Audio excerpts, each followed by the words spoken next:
In front of me is a Redmi C9 NFC version, and today we're going to go over unboxing along with an overview of the device.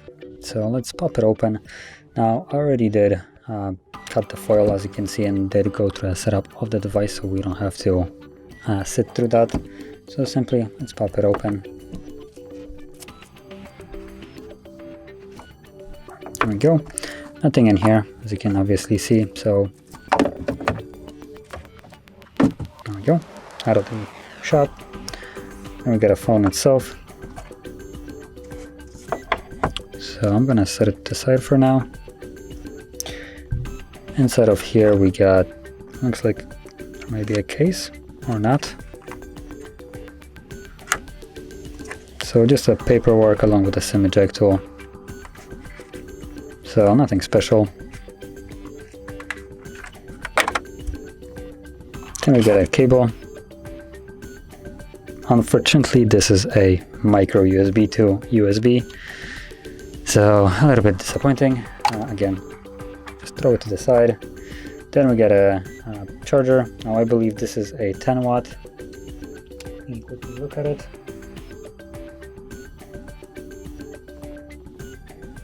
So yep, that's a 10 watt, nothing really special. And that's all we get in the box. So now let's get into the phone itself. So there it is.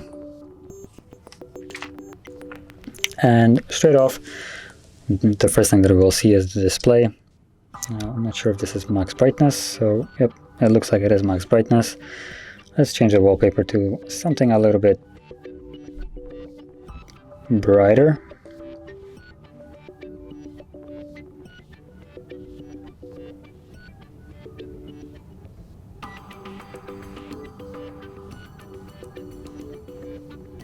There we go.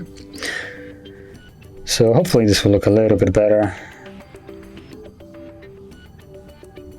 There we go.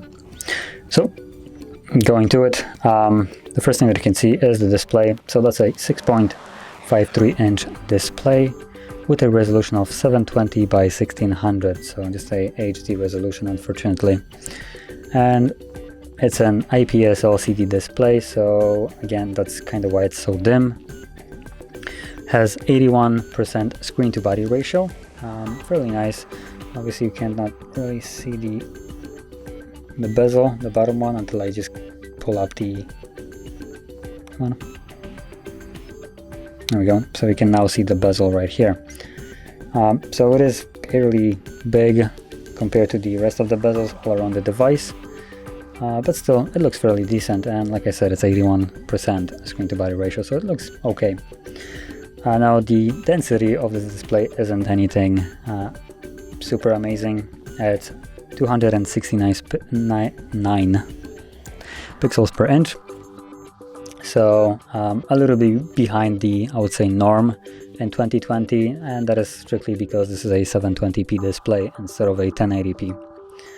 And outside of that, on the display, as you've seen, we have the notch or teardrop notch for the camera, and that houses a 5 megapixel wide sensor. Nothing really super impressive here, so you can get a look at it. There we go, that's kind of how you can see it. So there it is. And then if we flip it over to the back, you can see that we have a, now it looks like it's a quadruple or triple camera setup, but in all reality, the bottom right one is, well, just nothing. It's a circle to, I guess, fill up the square here. I'm not really sure what the purpose is. It looks, in terms of shape and how it is designed, like it's a sensor. Even probably on the camera it might look like it, but if you zoom in and look closely, the circle inside is filled out and there's really nothing there. Now this isn't any kind of sensor. The phone actually has only two sensors at the back. So primary one is a 13 megapixel wide, and then we have a 2 megapixel macro. So it actually sounds like we only have one sensor here. For the majority of the time, I'm expecting the 2 megapixel macro to be just completely useless sensor, and that can be outperformed by the at least 13 megapixel camera, but we'll look at it shortly just to see if that is the case here as well. And all that combined shoots at 1080p 30 frames, along with the selfie one, same thing, 1080p 30 frames. So no 60, and honestly, for the price that this device comes in, I'm okay with this. What I would like to see for the price that it comes with is the Type-C charging port. This device was released in 2020, so I expect it to follow standards of 2020 devices, which means have a Type-C port. The just micro USB, in my opinion, in 2020 is unacceptable. No matter what the price range of your device is, budget buds have a on their charging case Type-C, so I don't see why a phone cannot do the same. But that being said, let's go straight to the camera. So there we go. Let's open up camera and capture a couple of photos.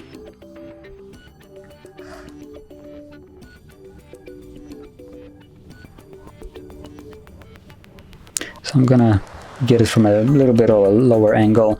It will make it a bit harder to see on the phone, but I'm gonna show you the results of it after I capture it.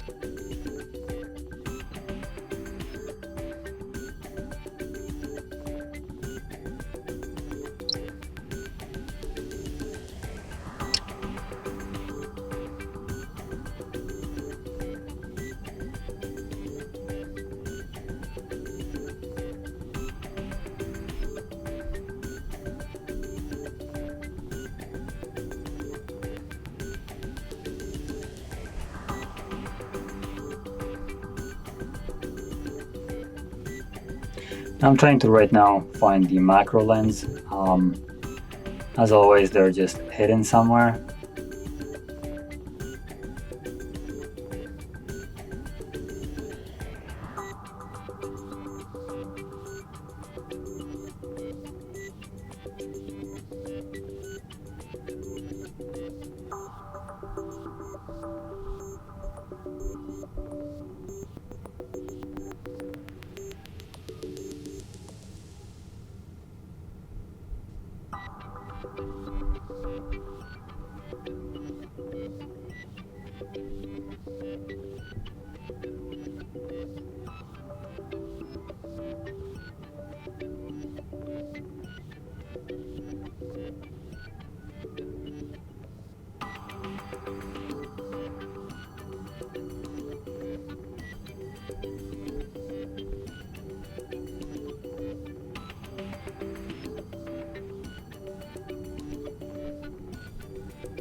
So I cannot seem to find the macro here, which is, well, I'm not gonna say not expected.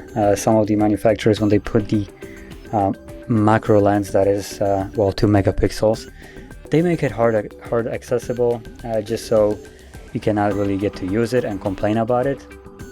If you can't find it, you probably will forget about its existence, thus also not use it, and thus also not experience the quality of it. So, and here it looks like this is the case. I just genuinely cannot find it, and I have no idea where they stuck that lens.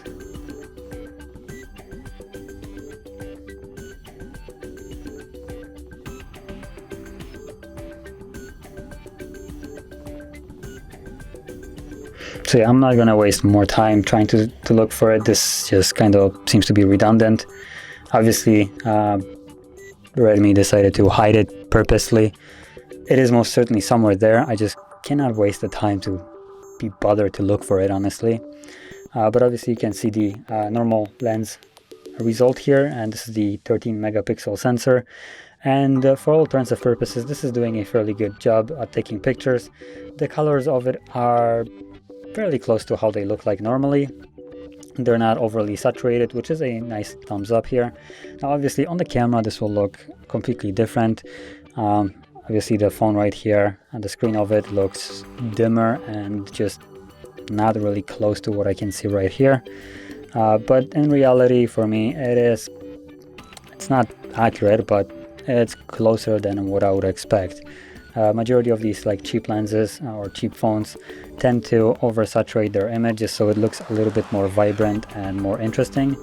But here they decided to stick with something that looks a little bit more accurate in terms of color reproduction, rather than something that is more flattering. So just get out of the camera and move to the last part of this, which will be the hardware of the device. So for $100, you actually get a fairly decent device. I was kind of surprised by it. So it has a Helio G35, which is equivalent to like the P22. They're almost roughly the same. It has a couple variants in terms of size and RAM, so we have 32 and 64, and depending on which one we will go, you will have either 2 GB of RAM or 3. Now I strongly recommend, if you're going for this device, to pay a little bit more. It probably won't be much more, but the 1 GB of RAM might make a big difference, and also on top of the RAM you will also get a bit extra more storage on the device itself. Now outside of the storage that comes with the device, actually the 32 or 64, you can expand it further via an SD card. So you can just pop a SD card there and you can probably expand it up to 1 terabyte, I assume. At least 500 gigabytes is acceptable. And then furthermore, the device comes with a 5000 mAh battery, and the sad part is it has a 10-watt charging, so I wouldn't say that is good, but for $100, honestly, I cannot complain. Today I reviewed 2 other devices, both of them costing basically twice as much, both of them having a micro USB port, and both of them having 10-watt charging. So honestly, this costs close to half of what the other devices costed, has the same performance, same charging, so I just cannot say anything bad about this. For a budget device at a fairly low entry price, honestly, for $100, this is an amazing price. This device outperforms majority of the things that I've had here and tested when it comes down to like the super low price entry point. And the only thing that comes to my mind at that price range were the Huawei devices, but those costed as much, but were lacking in features, and when it comes down to performance, it might have been equal or a little bit better in terms of the Huawei, but it still kind of felt bad. This device doesn't actually have this. It does run smoothly, as you can see. Turning pages, there is not much of a lag. It turns smoothly, just doing anything, just runs snappily. I don't see any problem with it, and for $100, that is more than I would expect from such a price range. Now you also have a fingerprint sensor, which is another thumbs up. Unfortunately, it is on the back, kind of outdated placement for a fingerprint sensor. Also, it is fairly high, as you can see. You do have to kind of hold the device a little bit to the middle to reach it. So maybe a little bit lower, like right here would have been better. Somewhere like here. You can see it just almost a centimeter under the one that exists. Then you could actually normally use your thumb to navigate and actually still access the fingerprint sensor, but still the inclusion of it for the price that it comes in is really nice. Now, like I said, this device right here is the NFC version, so obviously, it comes with NFC, but they also have the same one without the NFC. And if you're the type of person that pays with your device, you can do it with this one, but if you go for the other one, which could be cheaper,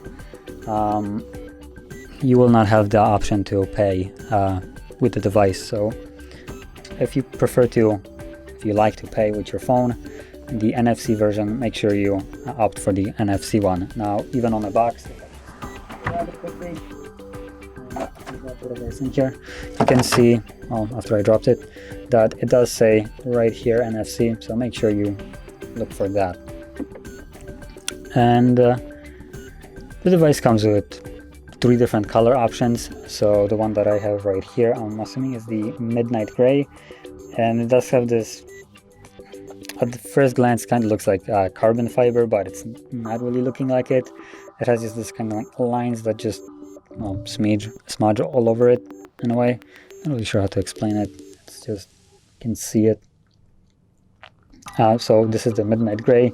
There is also a sunshine yellow and twilight blue. Although this could be it. Oh well. So in any case, 3 different color variants, all with their interesting naming schemes. And yeah. So finishing this off for $100 that this device comes in, it is an amazing device. The price range and what you get with it can be barely beat by anything, not that I can think of. Like I said, the only thing that I have had at this price range was Huawei devices, and those have some glaring flaws, like missing, for instance, the Google Store and any kind of Google services, while this device still retains everything Google related, as you can see. So for the price that this comes in, it's an amazing device. And if you're looking for a really low entry price for a really decent smartphone at this price range, and even I would say this would hold up to almost mid-range in terms of how it performs, I cannot think of anything better, honestly. So yeah, hands down, a really amazing device. Would recommend if you're looking for a cheap phone. And if you found this video helpful, don't forget to hit like, subscribe, and thanks for watching.